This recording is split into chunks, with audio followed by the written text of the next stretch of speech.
Today in Mountain View, we've got fines, flames, and funding woes on the docket. Let's dive in.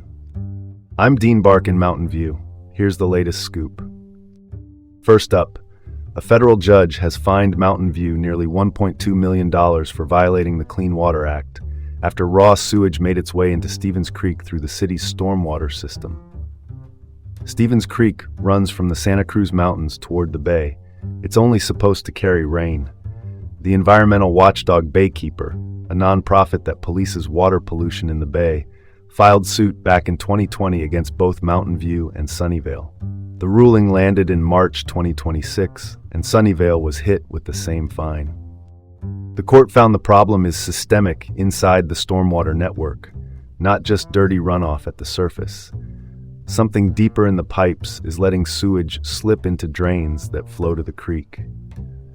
The judge acknowledged the city's good faith efforts, but said those efforts haven't stopped the discharges, which pose public health risks. And here's the kicker. Statutory penalties could have topped $86 million per city, so $1.2 million is a painful reminder, but it could have been far worse. Looks like someone forgot the memo. Only rain down the storm drain. Opinion. Mountain View needs to prioritize tracking and fixing these stormwater failures now. Every rainy season is a stress test, and the bill gets bigger the longer we wait. And speaking of costly municipal fixes, transit officials have their own budget headache. Next up, Caltrain, the peninsula's commuter rail linking San Francisco and San Jose, is warning of potential service cuts and station closures if it can't secure a new funding source. At a budget workshop in April 2026, the agency outlined a projected $75 million annual deficit from 2027 through 2041. Without long-term funding, more than a third of stations could close, weekend service could end, and weekday frequency could thin out. Caltrain's ridership did climb 47% in 2025 versus the year prior, but remote work and high infrastructure costs are still punching holes in the budget. A regional transit revenue measure is being discussed for the November 2026 ballot. That could stabilize operations. The stakes are not abstract. Service cuts could push roughly 36,000 extra car trips onto the roads each day and add about 220 metric tons of CO2. For context, Caltrain moves the equivalent of 3 lanes of US 101 traffic every day. Take that away, and the freeway won't say thank you. Cutting trains to save transit is like skipping oil changes to save the car. Opinion. The Bay Area can't afford to let Caltrain slide. A dedicated, sustainable funding source beats another round of stopgap fixes. Moving on. Mountain View firefighters knocked down a blaze outside a vacant office building Thursday afternoon in April 2026. The call came in at 4:45 p.m.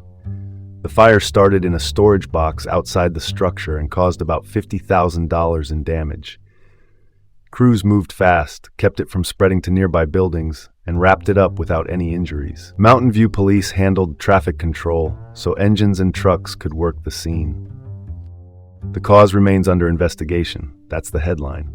Quick reminder from the professionals: outdoor storage and building exteriors make a risky combination when heat sources are nearby. Opinion. This is why well-staffed, well-trained, and well-funded emergency services matter. Seconds count, and today, those seconds paid off. Let's pivot to education. Walden West Outdoor School, the 75-year-old outdoor education program in the Saratoga Hills that serves roughly 6,000 children a year, is staring at a 2-year renovation closure. To avoid going dark, the Santa Clara County Office of Education, the agency that operates the program, is proposing a temporary move to Camp Via West in Cupertino for the 2026-27 school year. Renovation planning started in 2020, but was delayed by the pandemic, so the temporary relocation needs approvals from participating school districts, and a lease with Camp Via West must be signed by April 2026. Concerns are surfacing over potential employee layoffs and late communication to families and staff. Opinion. Minimize disruption for students, lock in the temporary site quickly, and keep parents and educators in the loop at every step. Surprises are for field games, not for staffing and schedules. Last up tonight, a series of obituaries honors several local residents who died between January and March 2025.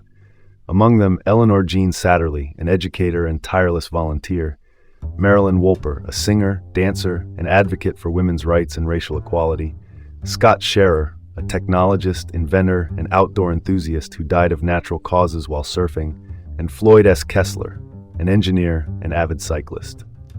Also remembered are Eleanor Gardner, Marielle Taylor, Carol E. Kornfeld, and Isanild Wakefield. Each of these lives left a real imprint on this region, whether through classrooms, advocacy, innovation, or simply miles pedaled along our roads. Opinion, community is built person by person. Their stories are the proof. There you have it.